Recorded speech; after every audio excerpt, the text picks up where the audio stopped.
Wonder, Lesson 2. Good morning, grade 5. So this is our second day of reading the book Wonder. We're going to do 4 chapters again today, and we have a special guest reader. You'll all know who it is as soon as you hear the voice, so listen out for that. Without further ado, we're going to jump into today's lesson, and we're going to start by looking at the answers to yesterday's comprehension. All should have done activity 1, the comprehension, and you had 5 questions which you needed to answer in full sentence. Please, grade 5s, every single question from yesterday's comprehension should have been done in full sentence. Question 1, your answer is the name of the main character is August or Augie. He refers to himself as Augie, so that is the answer that you would probably want, but I'll accept either answer, August or Augie, or August Pullman. Either of those 3 answers will work. Question 2, some things that he classifies as normal are eating ice cream, riding a bike, playing Xbox, and playing ball. All of those things he says he does ordinary things. So those are some of the things he classifies as being normal, as normal. Question 3 asks you what you would wish for. I can't answer for you. I don't know if you want a unicorn, I don't, but that doesn't mean that the answer is wrong. So please mark it. It is a personal one. We can have this discussion when we return to the classroom. It might be one of the discussions we don't get to. Just make sure that you've answered about what you personally want. You don't need to give me an answer that pleases me. What you want and what I want are very different. Right now, I want ice cream. You may hate ice cream. Your answer is probably right to this one. It's an easy question. So whatever you wrote, please just make sure it was in full sentence and you can mark it correct. Question 4, it asks you what relation you think Via has to the narrator. Now we know the narrator is Augie, and the answer is that Via is the narrator's sister.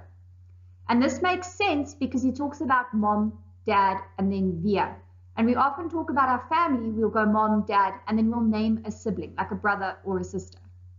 If you've given a reasonable answer, such as an aunt, I would also accept it, just because some of us have our aunts living with us. However, I don't know about you, but I don't call my aunt by their first name. So that is why Via makes the most sense.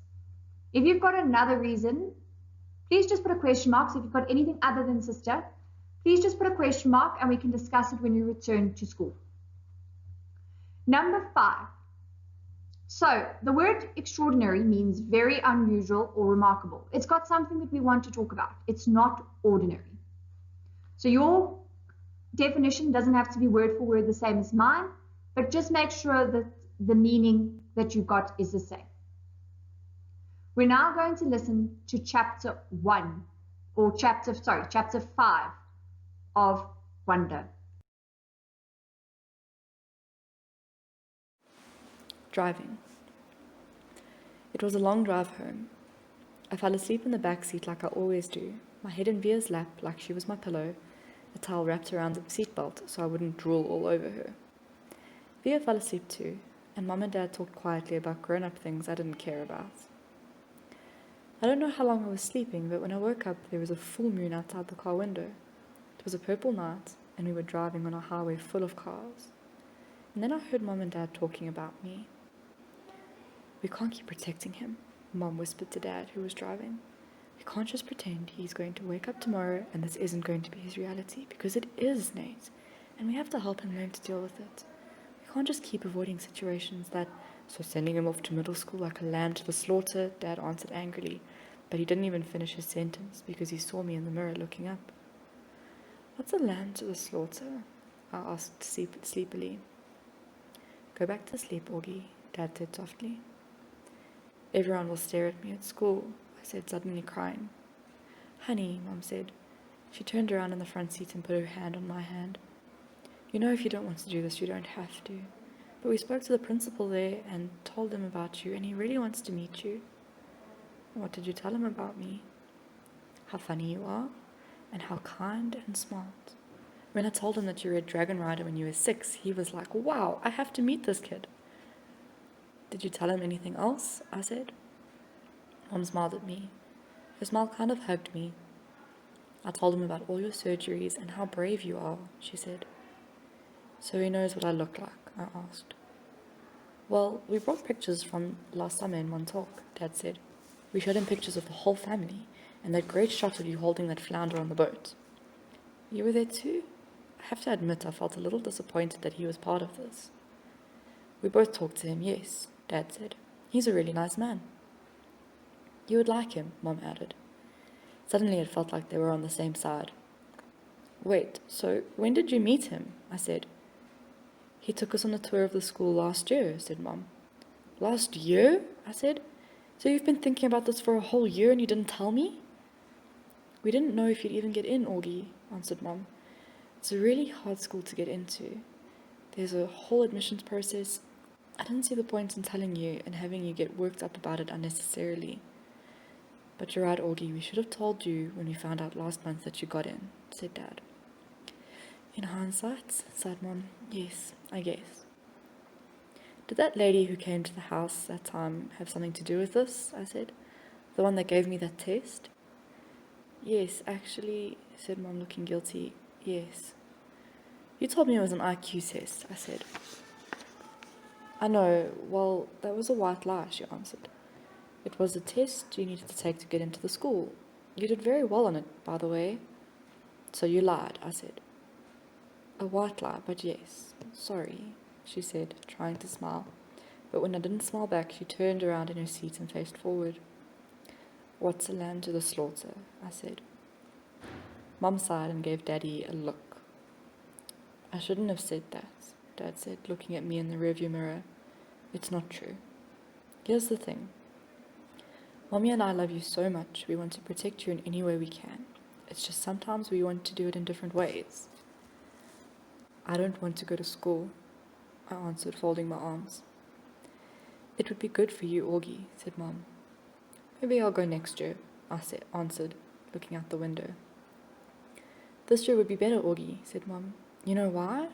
Because you'll be going into 5th grade, and that's the first year of middle school for everyone. You won't be the only new kid.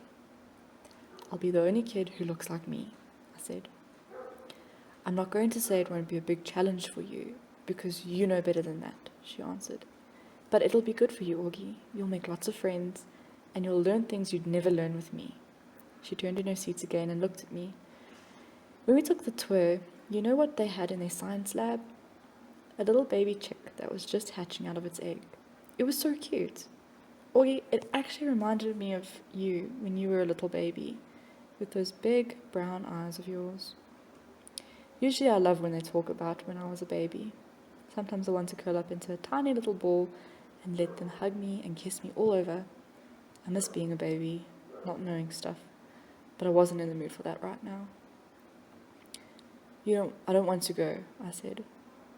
How about this? Can you at least meet Mr. Tushman before making up your mind? Mum asked. Mr. Tushman? I said. He's the principal, answered Mum. Mr. Tushman? I repeated. I know, right, Dad answered, smiling and looking at me in the rearview mirror. Can you believe that name, Augie? I mean, who on earth would ever agree to have a name like Mr. Tushman? I smiled, even though I didn't want to let them see me smile. Dad was the one person in the world who could make me laugh, no matter how much I didn't want to laugh. Dad always made everyone laugh.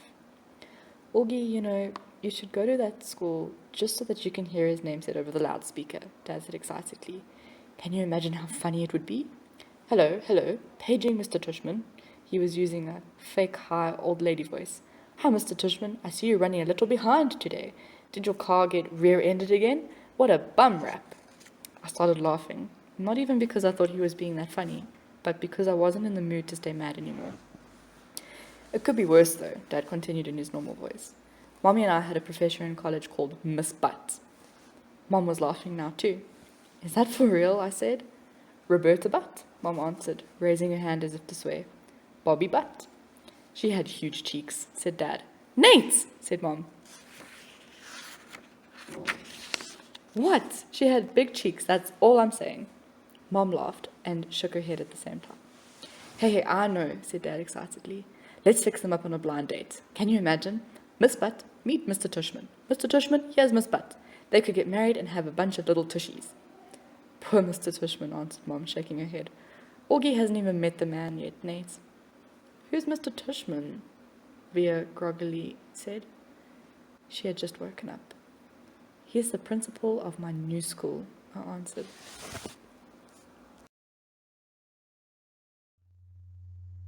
So in chapter 5, they are driving home from Christopher's house and they discuss this idea of going to school. And part of the discussion entails when should they have told him about looking into a school as an option. So I want you to sort of think about when you think his parents should have told him. Should they have told him when they first thought of the idea? Should they have told him when he was accepted into the school? Did they do the right thing, only keeping it off until now? And remember, they didn't actually tell him. He overheard a conversation and that's why he was told. So in your opinion, looking at previous chapters as well, when do you think his parents should have told him they were considering sending him to school?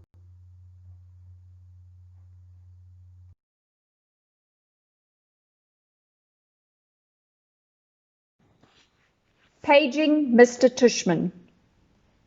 I would have been more nervous about meeting Mr. Tushman if I had known I was also going to be meeting some kids from the new school.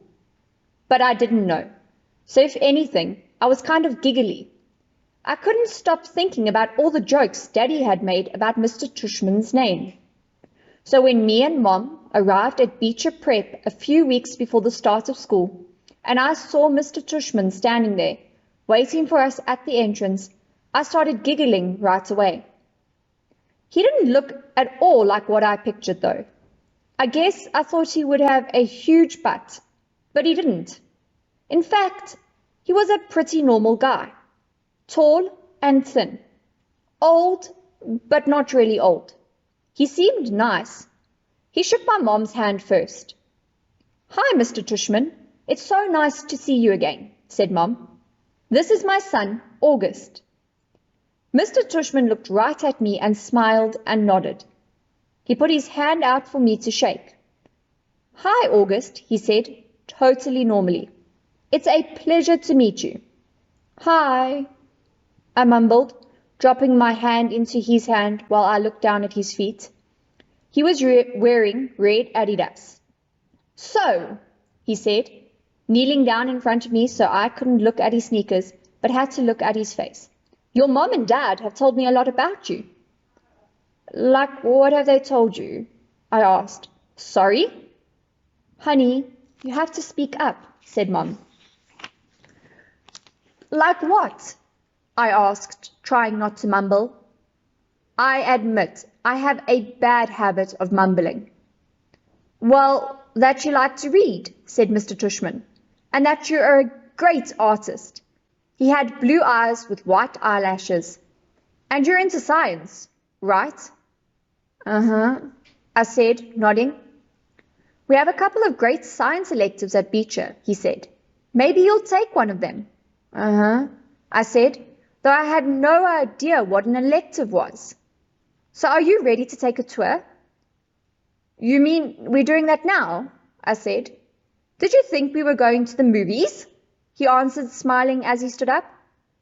You didn't tell me we were taking a tour, I said to Mom in my accusing voice. Augie, she started to say. It'll be fine, August, said Mr. Tushman, holding his hand out to me. I promise. I think he wanted me to take his hand, but I took Mom's instead.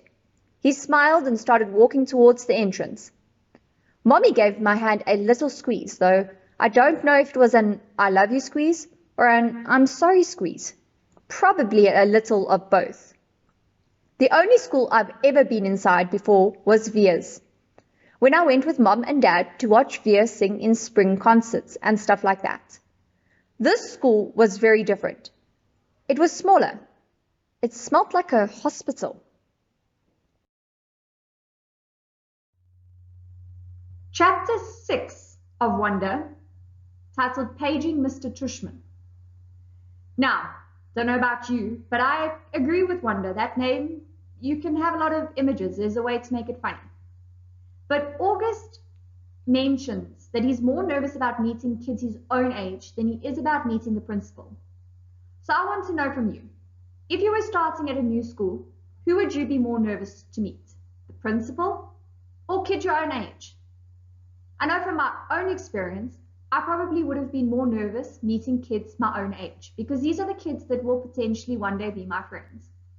And I think for him, in his situation, it's made harder by his interactions with kids in the past at parks. So this is a personal answer, just think about it.